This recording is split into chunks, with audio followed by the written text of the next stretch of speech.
Welcome into the latest edition of Extra Time. Shaka's here, Nadem and Macca. Macca's complaining. That's a surprise. Am I complaining? Complaining about my questions, my very lovely questions. You're so contrary, aren't you? You ask one question, you get an answer, then you go against that answer and then say exactly the same question. Doesn't sound like something I would do at all. Macca, do you think that Madrid midfield can find harmony when Jude comes back? I feel Jude may upset the balance they currently have. Who's that from? That is from something developer. Oh, yeah. Yes, I think they'll be absolutely fine. Why do you want to know who it's from? Because it's important to say who it is. Why? I never say who it is. Detail developer. I think they'll be fine with it when he comes back. I think now Luka Modric is gone. Jude Bellingham will be almost sort of the boss of the midfield. And I think him and Fede Valverde and Camavinga and Tchouaméni and Arda Güler, with all respect to Brahim Diaz and Dani Ceballos, they're certainly on the peripheral, aren't they? So I think Jude will be fine when he comes back. Do footballers talk about their wages with their teammates, Nathan? Example, if a new contract gets offered to someone in the team, is it a code of conduct for the wage to be a secret? No. Most people I know don't really talk about their wages or anything like that, especially not in regards to, say, a contract negotiation. But it's not because there's loads of ego in it, it's just out of respect. And I think most of the time when people do talk about it, it's usually someone trying to put someone down, and it will tend to be someone of the opposition. So some of that back chat. But I think on the pitch or all type of chat like that, you know what I mean? Right. But in terms of people in your collective, you don't really do that. I think in any walk of life, nobody talks about wages and how much money they earn. Surely not. Your first day at Real Madrid, you didn't ask Zizou what you want. He wasn't there. Of course he wasn't. He came over. Did he ask you when he came in? How much? As if. What though? Nah. Nobody talks about that. No one talks about it. Macca, almost every player who played with and against you said that you had the best pace. Who did you play with or against that had the best pace in your opinion? Best pace? It was the quickest. Early on, when I played for Liverpool, someone like Ryan Giggs was very quick and very direct, and he was like to run at people, so you see it in that respect. Michael Owen was always very quick. Yeah. R9 was quick off the mark in those particular areas. Whether he was quick over 100 yards is another thing, but certainly over 10 yards he was lightning quick. Nadem always brings up that he ran sub 11 seconds, 100 metres. Nadem was very quick. Back in the day, who would win in a race? Nadem. So would it be Nadem? Yes. Yeah. Thank you for that, Dan. Nice little addition to the question. Well, that's all right. Just so I'd add that in before you did. Absolutely, Nadem would have beat me in a race. Shaka? Would you have been involved? Nope.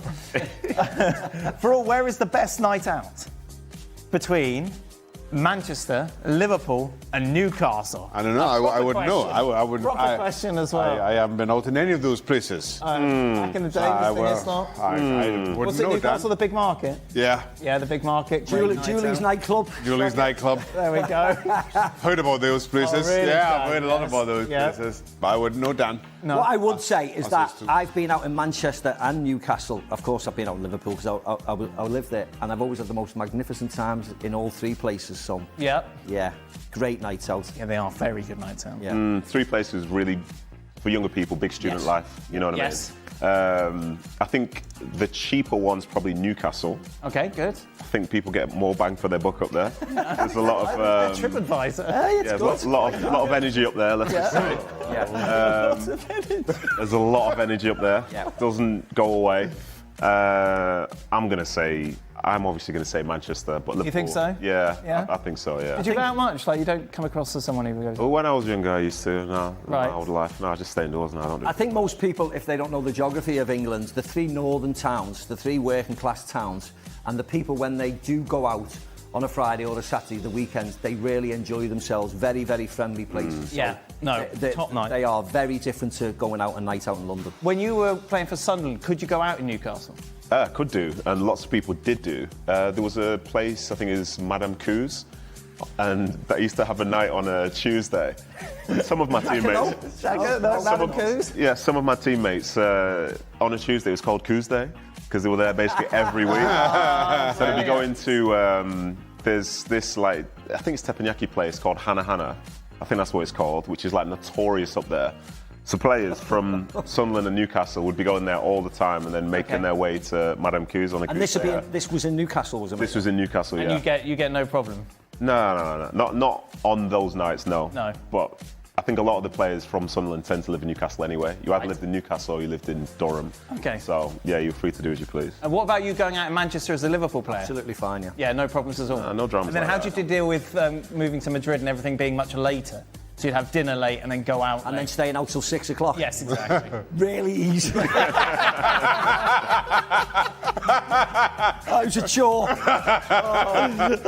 Instead of finishing at 2 o'clock, I could finish at 7 in the morning. It was a nightmare. Tell me about it. That's why I'm yellow. Macca. Oh, God. Macca was steely, quirky and lovable as he is today as when you were teammates at Liverpool. Yeah, I've said this before. I absolutely adored him and adore him now. But yes, as a teammate and getting into the team, he was crazy then. He was the butt of a lot of jokes. He was the joker himself. And he was as fabulous then as he was now. Seeing you two together is brilliant. You just go straight back. I love old stories about Liverpool. It's magnificent. Final question. If those of you who can still run, so basically Naden. Okay. Harsh, man. Very harsh. If you signed to play now, what's the highest level you think you could play at? As in right now, without training, just go straight in. No, I suppose you can train for a bit if you want. They've given you MLS Championship, A-League. Sunday League's a bit disrespectful. Sunday League's a bit disrespectful. Right. Because a lot of people can't run. I think we train and I could play in those other three. Yeah, I think I could do that. You could play in the Championship still? I think I could do, yeah. Why don't you? Just because I'd rather be here. Really? Yeah, it's a lot warmer in here. No, that's very true. Less abuse. That is it. That brings us to the end of today's show. Thank you so much, Steve McManaman, winner of the Champions League and so many other titles. I grace you with my presence. I know. Welcome in then to the latest edition of Extra Time. Naden is still with us. We had a lovely time. A few more days, yeah. You'd never guess where me and Naden met this morning. That could go any direction. Never. The running track. Oh, boy. Oh, yes. Mm-hmm. That's right, that's what I do. What a picture Naden was. What were you doing when you running track? You came to watch me, that's the problem. Oh, what? Yes, I woke up. I've got to go watch Naden run. My son was training on the pitch. He had soccer training as Naden was doing laps. It was very good. Shout out to your son. Naden's very professional. He had his thingy on. What do you call it? vest, yeah. I was just going to call it bra, but that would be wrong. I tend not to wear bras. There we go. Boy. What's that? Move on. Yes. Yeah. If you could grab lunch with one Premier League player, who would it be and why? Well, that's easy. Is it? Jack Grealish. Oh, yes. Good point. Liquid lunch. Oh, man, what a way to start the day. You'd have lunch, dinner and breakfast. Never mind that running track. Running track or lunch with Grealish? Oh, definitely. Shaq, who are you having lunch with? Oh, we had question that. All right, well, this person... It's not. No, you want... What's the name of first? Surely there's not someone you'd be interested to sit down, discuss, talk? What? I'm trying. So what I would Just do... because you're in Craig's chair doesn't Yeah. Something about the energy. lunch with what? I'm having lunch with anybody. I ate lunch. Yeah, obviously he's left now, but I would have gone for De Bruyne. Well, he's gone. Yeah, so instead I'd go for Grealish, because that's going to be lunch, brunch, everything you need it to be, yeah. Certainly will. Come on, Dad, next question, let's go. Has Newcastle's recruitment team been a big failure? And the root cause of the mess created? The bottom line is they have lost all their targets to other teams, and Isak would have been a Liverpool player by now with a big pot of cash at their disposal. This summer hasn't been good. Last summer there was a lot of financial issues that they had to address, and as a result, they didn't do an awful lot in the transfer market. Welcome to Nali back after his suspension. But to say that the recruitment department of Hallways Phrase has been a failure, I think it's a stretch. We're talking about a team that finished 5th last season. And again, with financial constraints. So the answer to that is it's not been great this summer, but no, by no means it's been a failure. Naden will be discussing this more, by the way, on Football Americas, but let's just get your opinion on it now. Tim Weah has come out and basically said that those pundits who have been openly critical of Christian Pulisic turning his back on the US for the World Cup are evil. I think evil's quite a strong word. It's quite strong. It's quite strong. Evil. Yeah. It's quite strong. I think maybe because of the impact that they know that their words will have, and I think as a pundit, I would have liked to have seen those guys that said it say it to Christian or say it to whomever they were mentioning, instead of doing it from like the comfort of like their own home, their own studio and something, and not really having that discussion itself. Because I reckon they wouldn't say it in the same way if they were speaking to Pulisic directly. Right. So I don't think it's evil, but I think there is something within this industry about being able to pass a message on to somebody you're talking about, and whether you do it in the same way. Because if you do, brilliant. But have you had players reach out to you to say that was out of order? No, they're not really to me. And like most people know the way that I do things, I try and give the benefit of the doubt. There are certain things that I'm passionate about that upset me, and if it's objectively wrong, I'll say it's objectively wrong. But if I wouldn't say it to someone's face, I won't say it at all. And I think that's where it's a bit different, because some of the former players, like lo and behold, there's like a grumpy older person talking about the youth of today and how bad everything's become. Right. But that's generation upon generation upon generation. But again, I think from Timothy Weir saying it's evil, it feels strong from my perspective. I don't get the evil comment, but at the same time, Christian Pulisic is not the first player to ask to be left out of an international team for one reason or another. I think a lot of the reaction was exaggerated, maybe because of who it is and kind of given what US soccer has been going through. But what US soccer and their turmoil has kind of been about over the last 12 months has got nothing to do with Pulisic. I defend his right to sit out. If you want to sit out, you sit out. That's entirely his right. He's got to earn his place back in the now Pochettino squad. Nothing evil about that. To take the angle away from America for a second, put it on USA and put it in England. England at the Euros a year ago, England men, the hysteria around their performances made it so much harder for those players, because it was a constant critique, constant critique from players who had also never gone as far as those players had gone in the tournaments that they've done. You know, whether you're talking about the 2 European Championship finals or like a World Cup semi or whatever it was. So yeah, that does make a difference. The words of the people who've done it before really do matter. And I think most players these days, they get frustrated when it feels like the people talking about it are out of touch. Right. And they'd rather just say something that's easy for them to say, but then they don't have to deal with the consequence, because as soon as the mics go off, their job's done. For Xhaka, if Manchester City buy Donnarumma from PSG and sell Ortega and Ederson, do you think he'll start ahead of Trafford? He'll start. Yeah. You're not going to bring in Donnarumma and his reported, Jules was saying a couple of days ago, 15 million a year, or whatever it is he's asking. You're not going to bring in Donnarumma, put him on 15 million a year and bench him for Trafford. That being said, I stand by what we were saying a couple of days ago. It just doesn't seem like a Pep Guardiola signing, because he's not great with his feet. Great goalkeeper, but not great with his feet. Guardiola wants goalkeepers who are good with their feet. Why is player loyalty always questioned when a top performer wants to move to a bigger club, but when a club forces out a player they gave a contract to, it's just called roster management? Good reading. Yeah, I think that's a really good question. It sounds like something that like a former player would send in, because realistically the narrative... Well, it is Dan's fancy dress shorts. Well, there we go. And in reality, like, that's the situation. Like, a player is deemed loyal until they're not needed anymore, and then it's like, off you go. And even, for example, this summer with United having some of those players training by themselves, but then someone said, oh, just leave, you know, their salary's too high, we can't afford it. Well, how did they give out their contracts in the first place?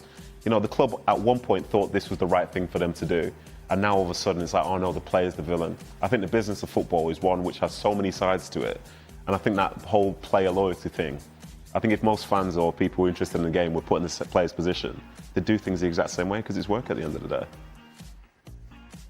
Agreed. Thank you, Shaq. Shaq, would you rather have to get... This is a very random question.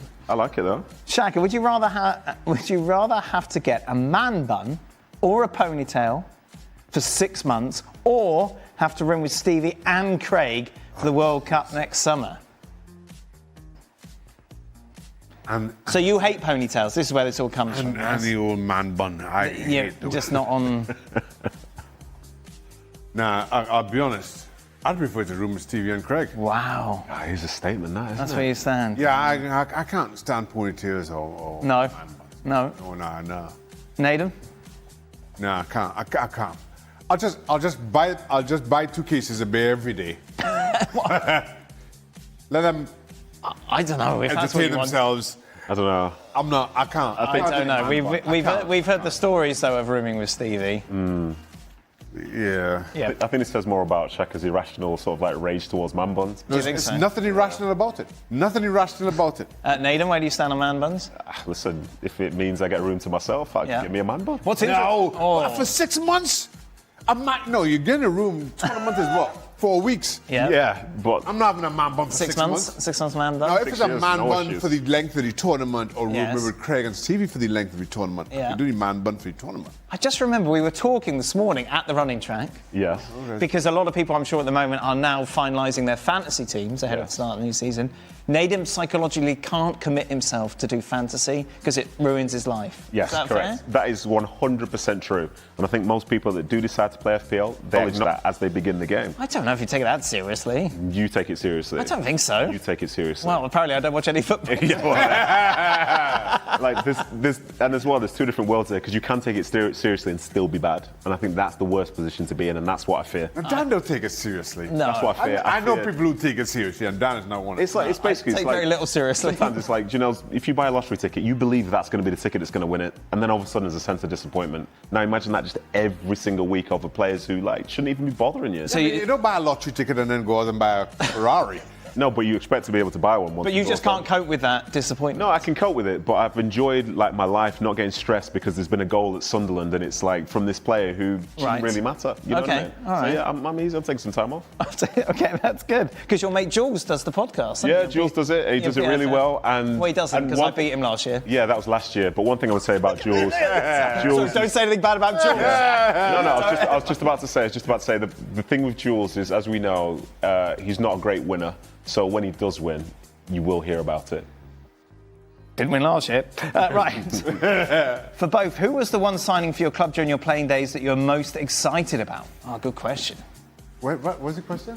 When you're at your club, who were you most excited about? The new signing? One signing, Shearer at Newcastle. Yeah, I imagine that's quite a lot of hype over I that. think I might be able to top this. With all due respect to the record goal scorer in the Premier League. For energy and vibes, it was Carlos Tevez coming from United to City. Right. Because that was the start of things starting to change in the city and the dynamic of the two clubs. Welcome to Manchester. Welcome to Manchester, that big billboard, like that Yes. was very significant. Like that was a bigger statement than say the Rubinho stuff and all that. Forget all that.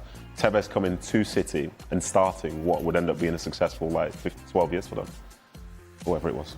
Final question. You folded up because you said it was about me. Yes, it is about you. Well, Dan to Thomas. me. So this is from The Righteous Anger of Craig Burley. Okay. For Dan. Yes, that's me. If you had to do every show for an entire week Yes. with only one other panel member, who would be riding shotgun with you? Oh, Shaka. Why? Because he's great. Great at. Doesn't complain. Interesting banter. Great. Just great. So do we see that as saying the other guys have no interesting banter and they're not great? I'm just saying that Shaka's sat here at the moment. You're going back But to it the felt UK, like it- and it's an easy answer. Okay. It felt like you said less about Shaka and more about the others, in my opinion. Well, that's fair enough. That's your opinion. Now, if others were sat here, it would be a different answer. Ah, right, okay, my bad. But one thing is definitely not Nadem. Okay, that's fine. I'm okay with that. When you go back? Not soon enough. Wow. See you at the running track tomorrow. Hopefully not. He got so angry because some teenagers had got in his way in the track and They just run over them. Look how the story changes, by the way. Look how the story changes. Look how the story changes. He had his spikes on. There we go. I love you, Shaka. ESPN FC returns to the screens tomorrow. What's happening? Oh, Liverpool Bournemouth. Something to talk about. Holy cow. Welcome into the latest edition of Extra Time. It's a cosy edition for you. Shaka and Nadem here with me to answer your questions. Lovely vibe. Be honest, you don't want to be here, really. I'm so finding happy to be yourself back. in I got on the plane and thought I cannot wait to be on yeah, tomorrow yeah. with Nadem and Shaq. What's the word in Spanish? Mentiroso. Mentirosa, yeah. Yeah. Perfect. Yeah. Yeah. It's a Look lie. at that. Yeah. Better Spanish than anyone else on this panel. Okay. Okay, Nadem, as the show's Man City expert, how frustrating is it? It's not difficult, by the way, to be the Man City expert. Well, please, carry on. How frustrating is it that the Premier League still hasn't ruled on the charges, and wouldn't it make more sense to have a verdict in the summer instead of potentially mid-season? I think everyone would like to see it dealt with. I think it's been going on for way too long now. But interestingly, in regards to City and those charges, whatever the outcome's going to be, I don't think people are going to be happy either way. If City are clear, people say, oh, they shouldn't be clear. If City get charged, then City will put a complaint in. So I don't think it even ends after the verdict comes in. So this is going to be going on for a little while longer. I think the fact that it's taking this long has kind of taken away from an acceptance in that, to your point, if after all this, City's found not guilty of any charges, everybody will say, all right, well, yep, there you go. They just kind of, that's what's been going on. No, I see where I don't necessarily agree with that. Nah, I think if it was dealt with straight away, quickly, efficiently, one way or the other, people are more accepting of the result. But the fact that it's kind of dragged on, I just think kind of takes away from non-Manchester City The most vocal, leaning. the more vocal groups are the ones who say City are cheats and the ones that say City aren't. The section in the middle who are waiting to see what's going to go on, you don't really hear from them. But they're the ones who will probably be quite keen to see what happens long term. They fell asleep. You don't know we were waiting on something. Yeah, I know what you're saying. Instead of counting cheap, you could just count the potential charges. Oh, there's a lot of There's those. a lot of those. All right, start, bench or drop, maybe from what we've seen so far. Gyökeres, Ekitike, Šeško. Start, bench, drop. Yes. I think for me personally, because I've seen 2 games now, I think you've got to start Ekitike. I think he's looked really good. And I think the fact that Liverpool sort of fell off a little bit after he came off in both games, I'm surprised at that. I think he's looked like the star for them so far. It's obviously early doors. Šeško played 20 minutes. And that, I agree. I know who we started. But then who you bench and who you drop in is just the point. Yeah, Šeško come off the bench, played 20 minutes. Gyökeres started but didn't do much to phone home about, so it's just a take it or leave it between those two for me. Okay. You're going to be more committal than Xhaka? To give him a chance, I'll. You don't have to give him If it's such a big thing, like, why? It's not a big thing, is it? This doesn't matter. I would bench Šeško and drop Gyökeres. What do you think? But it's not a big thing. You hate Arsenal. It is not a big thing. It is not a big thing. You hate Arsenal. Doesn't want them to do well, does he? I want City to do well, that's all. What do you think of Chelsea's current defence and how can they resolve the issues with key players out? As a defender. So we're talking about Levi Colwill being out, which is the big thing in itself. Yes. And I don't think Tosin started the last game. No, I don't think he did. So I think Maresca's been talking about needing someone to replace Colwill. Colwill is somebody who's an England international. He's left-footed. He understands the system, and he can play. He was in Trinidad this summer as well. That's where it went wrong. That's an important factor. That's where it went right. Trust me. Yeah, I'm not sure. So I think Maresca's been very clear about wanting another centre-half, and I think for the balance of that team, they do need a strong left-footed centre-half to come in for the system that they play. Because a lot of the time, say for out to the left-hand side, you've got Cucurella, who goes up, goes into midfield, so you need someone that sees a game in that manner. So I don't think they'll necessarily struggle, but I don't think they'll be able to reach the heights that he believes that they'll be able to reach, because I think a lot of the game is built around receiving balls from the goalkeeper to a left-footed left centre-half who's very composed and can also deal with things on a one-to-one. So, yeah, I think they'll not be able to reach their potential until that's addressed. It seems yesterday Guehi ignored Glasner post-match when Glasner was trying to get his attention on the pitch. Is this something or nothing? Nothing. Guys do that all the time. Everyone just trying to stir up drama. Exhibit A. Excuse me? I beg your pardon? Never listen to anybody. I beg your pardon? Never listen to anybody Sorry, on what the was pitch. Never listen to anybody on the pitch. Never. No, listen, let's squash those allegations straight away. That was never the case. But one thing, especially within a game, a manager can shout you to say something, but you regularly don't understand what they're saying anyway. So whether or not you acknowledge them or not, a lot of the time you give it that. Yeah. Yes, boss. Yeah. Yes, boss. So I don't think it's anything, especially from the captain, because if there was real friction there, I don't think Glasner would have tried to reach out to him. So I think it's nothing. All right. I used to ignore managers all the time. They used to send the That's goalkeeper. because you're miles away, that's why. So they used to send the goalkeeper coach to run around the back of the goal. Stop letting the ball pass you. I was like, oh. It's been 7 goals now. Let's make it stop. Let's not make it 8. For everyone, what was the biggest individual goal you set for yourself before starting a season? Biggest? I don't know. It's a good question, actually. For me, as a young player at City, I wanted to play more games. There was a point where I thought I could maybe get in the mix at England, and made like maybe one provisional squad. So that was a thing in itself. But if you allow me to indulge myself and zoom forward. Yeah, we do. So when I went to the USA to play for Real Salt Lake, I went in around August, literally this time, and I had till the end of this season and the next one. And the only way I'd get another year is if I played 24 games, and then it was automatically like renewed. And I wanted to stay. So at the start of my second season, in my goal, I said I need to do everything I can to make sure that I hit this mark so that I can remain settled and know, because I was going to retire at the end of that contract. So I needed to do everything I could to make sure I could retire how I wanted to retire. So that season was a really good season for me. Played a lot of football, played a lot of good football.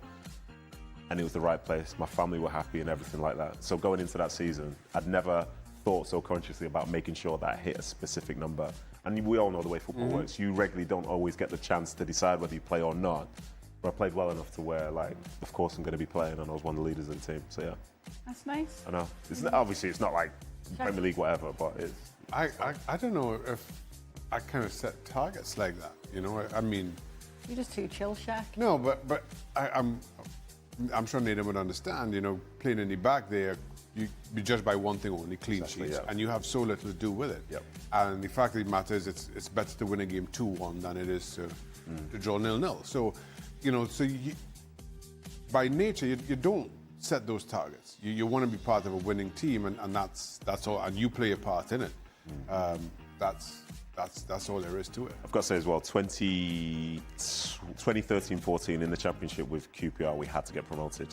And as the season progressed, it's like if we didn't get promoted, the whole club is going to be destroyed. So yeah, there was a bit of pressure that came with that, and we did get promoted, which was a huge relief, but via Wembley, of course. But that's the best way to do it. Yeah, it's also the worst way to lose. yeah. Oh, yeah. Trust me, I know. But it doesn't feel it. But then when it does come to that, that's so much to celebrate, isn't it? Yeah. And in the playoff final. Well, I'll take your word for it. I've never won them. I know. I mean, I'm saying this. Okay. Anything to say about West Ham? Lost Kudus and Alvarez. Lost 3-0 to Sunderland. Relegation battle for Potter incoming? I'm genuinely concerned. I remember, I can't remember who I was speaking to before his season. I said, I think they'll be all right. I think Potter with a pre-season, you've lost Kudus, and as important as he was, you keep hold of Bowen, you keep hold of Paqueta, and then all of a sudden I'm hearing, reports that Paqueta wants out now. And that was a bad start. I mean, there's no way to kind of dress that up. That was as bad a start as they could hope for. So kind of given how poor they were last season, and that start, I'm again very, very worried. Yeah, I agree, and I think what makes it worse is you thought they'd be all right. Yeah. No fan wants to start a season and think my team will be all right. It's so underwhelming to start with. Optimism that kills you. Yeah, exactly. This might be okay this year. Yeah. And given how poor they were in the back half of last season, and also at the start of last season, they had Lopetegui as manager. Yeah. In came Graham Potter. You're hoping there's going to be a change, a spark. It was much of the same. And as he's mentioned, they've lost some key players. And a tough start up there. It's not great.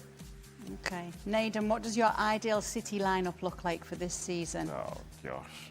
It's from Shaka's personal chef. Shaka's personal chef has put me in an awkward situation here because I'm very greedy and I like to play more than 11 players whenever possible.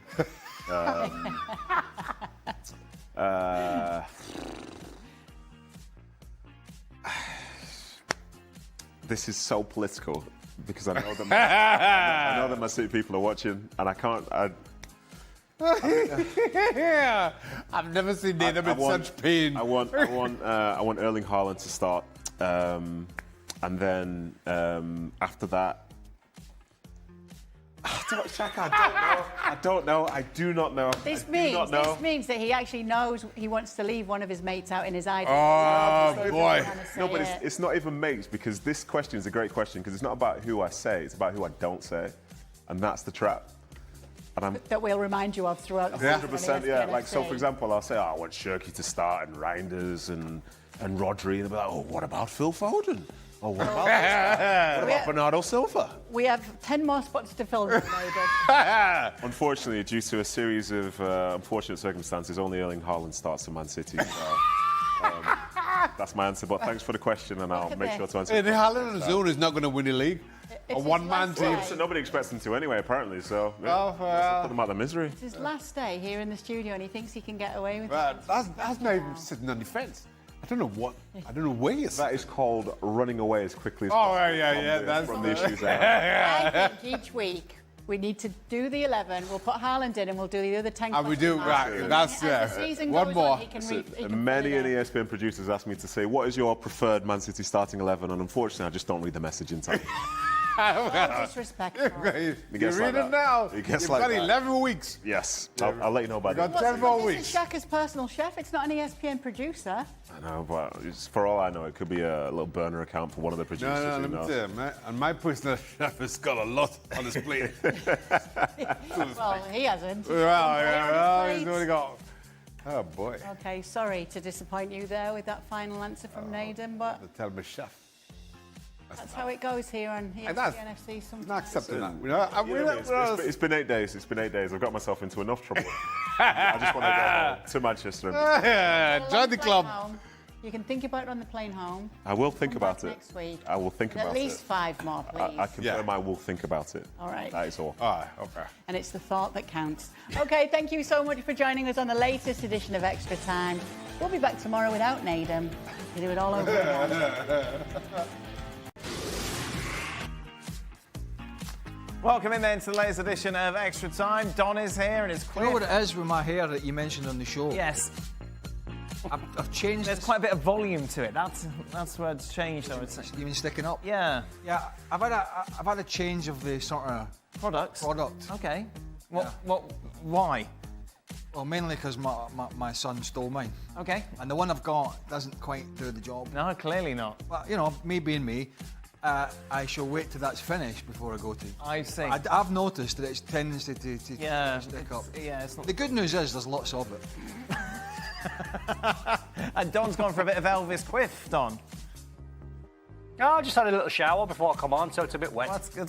No, but the wet look. you do look as if you've brushed it with the leg of a chair. You look as if you've got the leg of a chair Well, up. it's and- just the way it's just the way it's Listen. sat. I mean, I'm not in a, Okay, we're here we not- go. I don't think any I'm not in a position. Okay. to talk to How anybody long? about We hair. talked about this on the show actually. How long did it take for Liverpool to click together, considering there are so many new faces?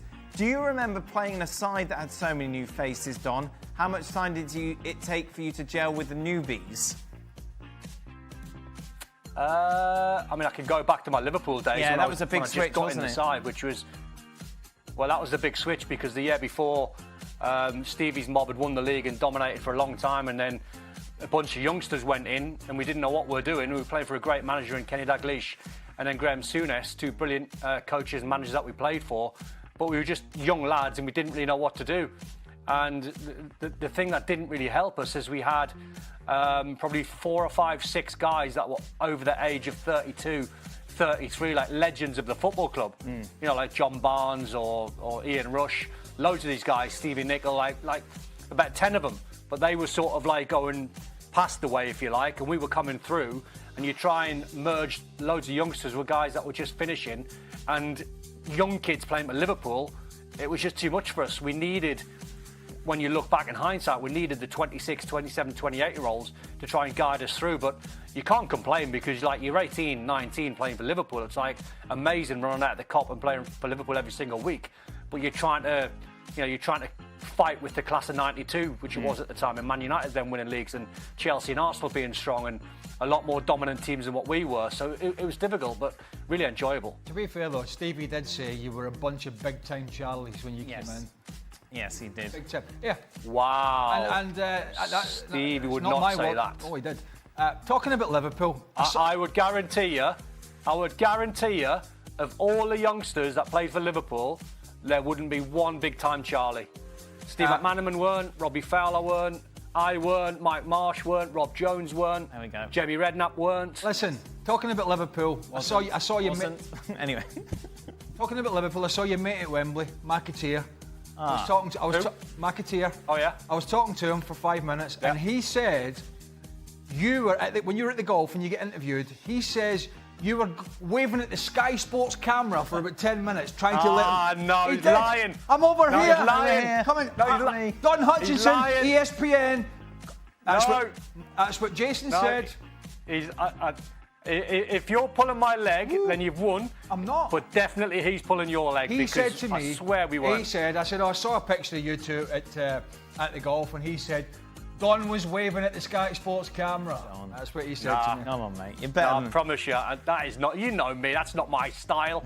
Craig, with Chris Wood picking up where he left off, Morgan Gibbs-White staying, and reinforcements like McAtee, Hutchinson, and Callum Wendo, can Nottingham Forest really push for a top 6 or a top 4 finish this season? No.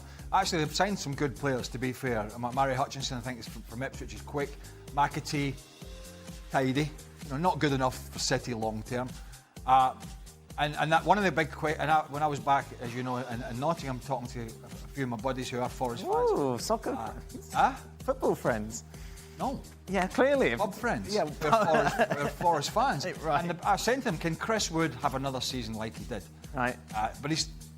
What are you laughing at? I can't imagine you ever walking into a pub and that being your initial question. Well, I was surrounded by about 8 Forest fans. And I couldn't put the ball away. Scrooge me. I wanted some tickets for the weekend. And he started really, really well again. So, I mean, if he does have the same kind of season, they'll have a good season. They will not be... If they finish in the top half of the league... Right. And are in no way, shape or form dragged into any of the relegation, that for them, I think, is a good season. Don, who had the most impressive performance after the first weekend of the season across Europe? I mean, I've not studied every single game across Europe because the Italian league hasn't started yet. Not seen too much of La Liga, but I'd probably say Man City, just because I don't know what Craig had them or you had them I had them finishing third. Yep. So I think they've probably convinced one or two that they might be a little bit closer to first. It was impressive. Lamine Yamal, once again, obviously Barcelona, looking good. What are you talking to? Talking to yourself. Trossard's contract upgrade. Literally why? Makes zero sense to give a player you're trying to sell a bigger contract. What do you make of this, Don? Is that the rumour? I mean, he got linked with Aston Villa last week. Leon Bailey's gone to Roma, so there's a space there for him. No Asensio, Rashford, so I thought they were moving him on. So I'd be surprised. Trossard has agreed. I'm just hearing now he has agreed a new contract. Weird then. Very weird. Oh, there you go. I don't think... Why is it weird? Because I tell you why. One of the things we've talked about on this show is the ability that Liverpool and City have had, in particular, to turn to the bench when things are going pear-shaped or you've got injuries and make a change. Mm-hmm. And Leandro Trossard has proven that whether he likes it or not, coming from the bench or not starting all the time, he's done a lot of things for Arsenal that has changed games, coming on and scoring or doing some or creating. And if they are going to win the league this year, and think about the injuries last year to Saka and others, I know they've got young Nwaneri, I know they've signed Madueke, but Martinelli's he's off the cuff. And to me, Trossard is a very good squad player. Okay. And if Arsenal are going to be successful, you need a beefy squad. So I don't find it there we go. strange to consider. Why do you keep looking at me like that? Like what? I don't know, you're looking at me strange today. It's like Don, worrying. The other day, Xhaka said he was worried about West Ham. Do you share Xhaka's concern, and do you think West Ham might be in a relegation battle this season? Oh, wait, I've got the Serie A. I do now, you know. Oh, I was trying to skip it anyway. Okay. I do, you know. Don, who makes you top four? Who makes your top four for Serie A this season? I didn't even know this question was coming. So I'm going to go Inter to win the league. I'm going to go Napoli second, Milan third, and Juve fourth. West Ham relegated, you worried? Very, very, because they were so bad. Nothing's really changed. They've got no legs whatsoever in midfield. That's not been addressed. I don't know. There's a weird vibe about West Ham fans who live in my area, and they're all a little bit pessimistic. And then to get walloped 3 from a newly promoted side who came up in the playoffs, that's a worry. Their next game this Friday is against Chelsea, so they're going to need to pick up a point at least, because there could be 2 games in, sitting rock bottom with no points, and all of a sudden that's a bad start with no confidence, no momentum, and no real shift in terms of personnel. So I think I am a little bit worried. I don't think they'll go down. I think there's 3 worse sides, but I've got them nowhere near mid-table, nowhere near. But I don't know about you, but I was expecting him to have Potter, that is. I was expecting him to have a bigger impact, even if the players, even if the squad is not ideal and you want to make some changes. When he went into Brighton from Östersunds in Scandinavia, he was able to make an impact, right? And the way that they played, and that was taken on by others. But it was a complete sea change from Chrissy Hughton, who was the manager. Brighton had always played this, and a bit like West Ham to an extent, a defensive game. And Chris Hughton had them very well organised. He went in, and Potter goes in, takes over from Hughton, and they completely changed the way they play. Well, I think that was the scenario anyway. He went in after Hughton. They're slow, Craig. But West Ham, he's done... Nearly all over the pitch. You think he's going to... But David Moyes was always known to have a very defensive mindset with his teams, right? That's, he'll maybe argue with that, I don't know. Potter was going to go in, and they were going to be playing out from the back, and it was going to be more attractive football.